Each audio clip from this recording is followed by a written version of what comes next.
Most people spend their entire lives trying to own things: their home, their car, their business. But the truth is, even when you think you own it, someone else is still in control. On our last episode, we spoke about the 50-year mortgage, right? I've seen things all over social media, I've seen it in news articles. Everywhere I look, people are talking about the 50-year mortgage today, and they're talking about this idea that you're basically just going to be renting from the bank for your entire life with this type of mortgage, right? Even if we have a 15-year or a 30-year mortgage, I think there are some things that people are missing in that conversation. So, here's what most people don't realize. The wealthy have always known how to control things without directly owning them. They don't need the title to benefit, they hold the structure. Banks, corporations, and families who play the long game don't chase ownership of every asset. They build systems that let them control the cash flow and direct the outcomes. So today, I want to build on that because while most people are trying to own more, the people who win are building structures that let them control everything. Hello, and welcome to another episode of Before the Returns. I'm your host, Jaden Zubal, and today we're going to talk specifically about the structure of owning versus having control. Like, how do those two things intertwine and play together to give you the best outcome? All right, I'm going to play a little bit on the 50-year mortgage that we spoke about in our last episode, tie that into family banking that we spoke about in the episode prior to that. But we'll really start by closing out the 50-year mortgage conversation. I have a little bit more I want to say on that, and I think it really applies to the overall approach that we're trying to take here. So then I'll show you how to design your own system where you hold the control no matter who holds the paperwork. All right, so the 50-year mortgage, like anything, is just a tool, right? We talked about that last time. It's just another tool that we have available in our toolbox. Just one more thing we can do. Used thoughtfully, it can be an asset. Used carelessly, it becomes a liability. What stood out from last week's feedback is how many people still equate ownership with freedom. In fact, I did a poll on social media a little over a week ago now. And when I did that poll, the results weren't necessarily surprising because 100% owning a home is a big part of the American dream, right? And I'm not necessarily trying to take that away from people and tell people that's a bad idea because it can be a great idea to own a home. And there's definitely an emotional benefit that comes with owning your home as well. But does owning your home outright really equate to freedom? And I don't know that it always does. So let me tell a quick story as to why I think that way. I personally think that we don't ever own our property outright. Here's an example. So if we go back to, I'm going to speak to my grandparents specifically for a moment. My grandparents bought their house way back in the day for, I believe, $13,000. And they had a small mortgage on that, which at the time didn't feel like a small mortgage, right? Because we're talking about decades and decades ago. So they paid on their mortgage religiously. They were actually very good with their finances, did a great job, and they paid their home off.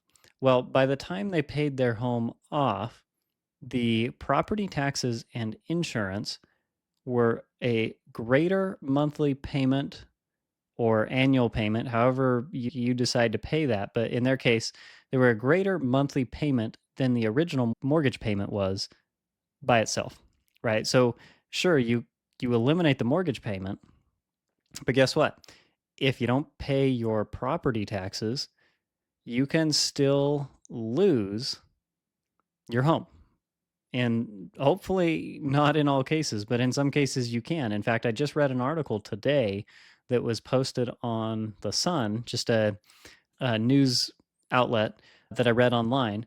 And it talked about a guy who had his home paid off And this was in Nebraska, and he lost his home over a $588 tax bill that went unpaid. Let me say that again. He had his home paid off, no mortgage, and he lost the home over a $588 tax bill, right? Because the county, when he didn't pay his taxes, put a lien on the home. Then they proceeded to foreclose on that property and they sold the property to an investor. Now, he did go through, the reason this was posted is he went through a 6-year court battle and he ended up finding a solution where he was able to get the home back from the investor that purchased it from the county. But the fact that it got to that point and it took him 6 years to get his home back tells the story that we need to understand here, right? Just because you don't have a mortgage payment does not mean you have full freedom. It does not mean that you are in complete control of that property. That's the reality of modern finance, right? You can hold the title, but someone else still has their finger on the ownership side. With mortgages, the bank controls the lien. With property taxes, the government controls the right to keep it. So true freedom doesn't come from eliminating every payment. It comes from building a system that lets you control the flow no matter who holds the paperwork. All right. So that's exactly where family banking comes in. It's about designing a structure where you control the capital, even when someone else technically owns the asset. All right. So, what does owning the system actually mean? Owning your system means creating a structure where your dollars never sit idle. They flow, they compound, and they stay accessible. You become both the lender and the borrower in your own economy, the one directing cash flow instead of reacting to it. Because the wealthy don't just chase ownership, but they engineer control. The goal, in many cases, in fact, I was thinking about this earlier today in a little bit different context, but the thought that I was having was look at what, say, Jeff Bezos has done with Amazon, right? At this point, he owns a fraction of the company. He doesn't own the entire company, but he owns a fraction of the company and still has a significant amount of control and influence over that company. And I really don't think, and I could be wrong on this, but I really don't think he's super concerned about owning 100% of Amazon. That's not the goal. The goal isn't to own everything outright.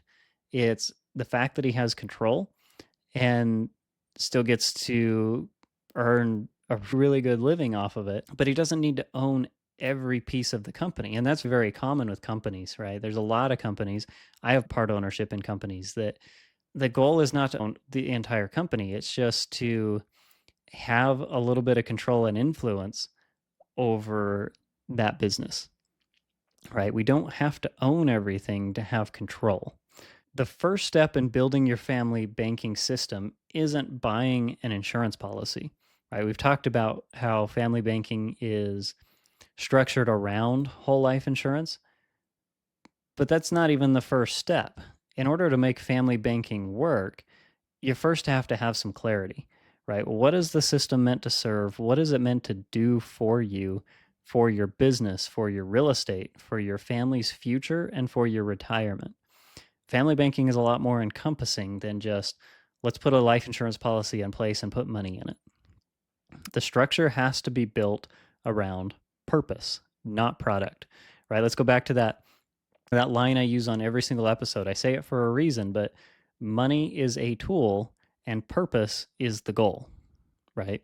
Money is a tool and purpose is the goal because the structure has to be built around purpose, not just products, not just the tools, not just all of the things that we use to fulfill the purpose. Your system is really only as strong as the purpose that it's built for.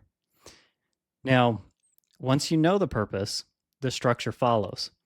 A properly designed whole life policy, emphasis on properly designed, right? The design matters.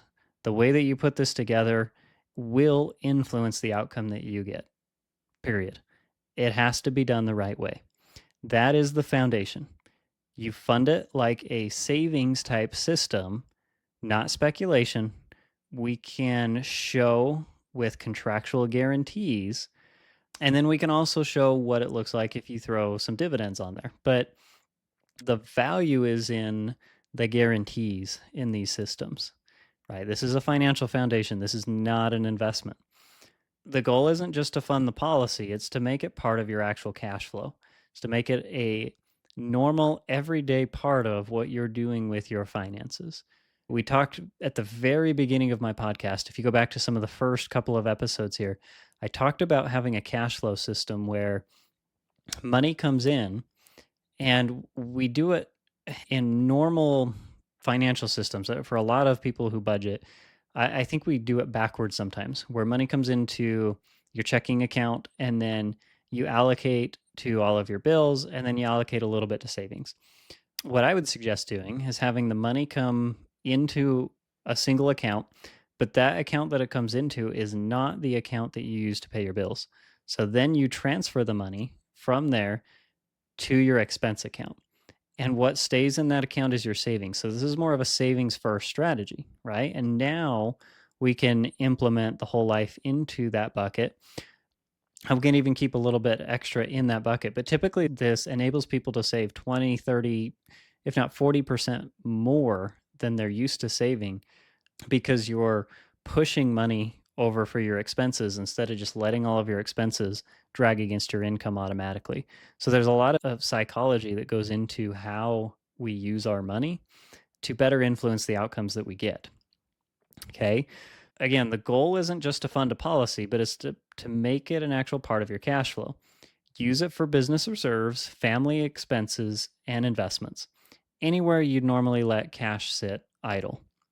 Now, banks make billions on the flow of money.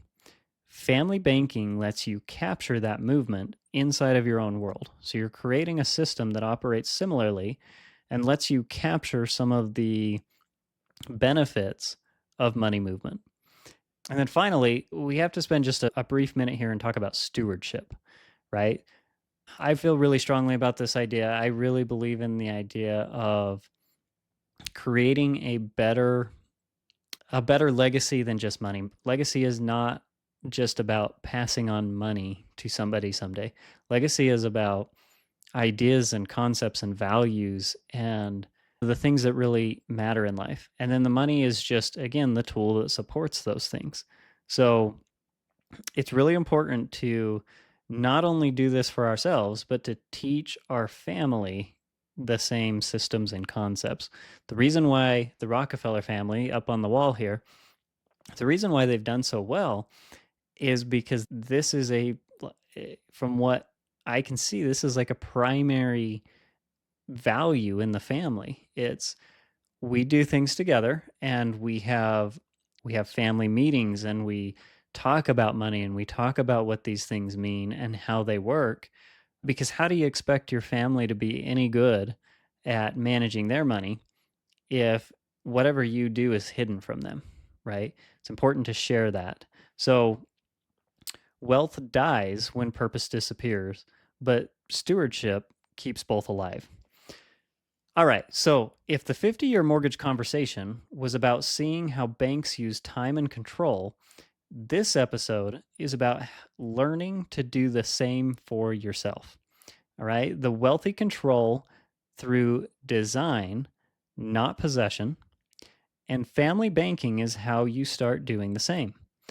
Next week, I'll get into a little bit more about directly funding your system, how to start, what to look for, and how to make sure it fits your goals. Money is the tool, and purpose is the goal.